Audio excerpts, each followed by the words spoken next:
DJ हरे राम राजा।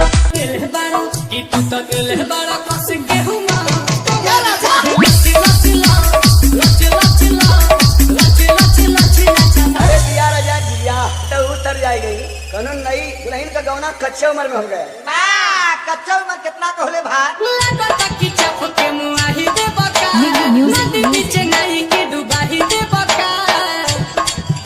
हरे राम हरे राम हरे राम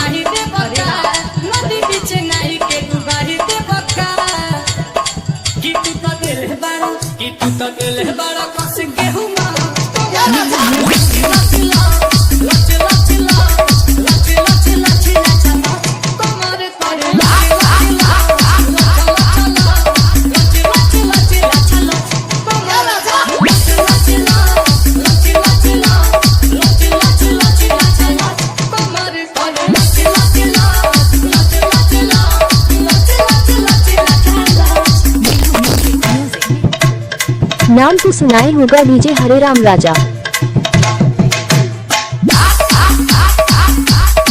हरे राम हरे राम हरे राम हरे राम हरे राम हरे राम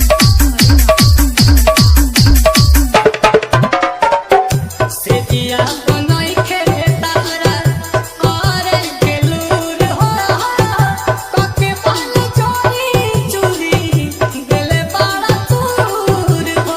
डीजे हरे राम राजा।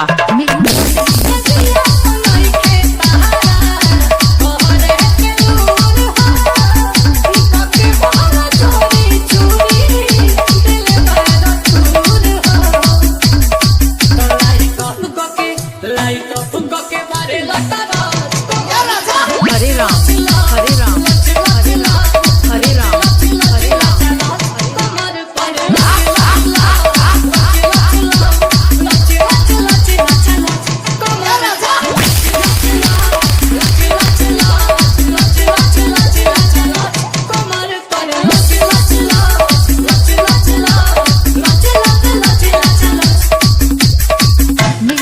गनोरा तरवारा बिरोल गनोरा तरवारा बिरोल गनोरा तरवारा बिरोल गनोरा। हरे राम हरे राम हरे राम हरे राम हरे राम।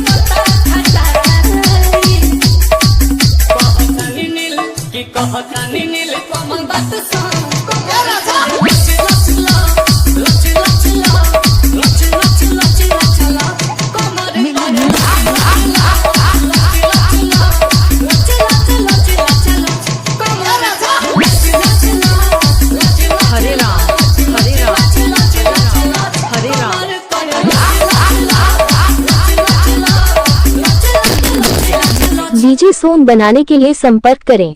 मेरा मोबाइल नंबर है 85 21 74 16 48।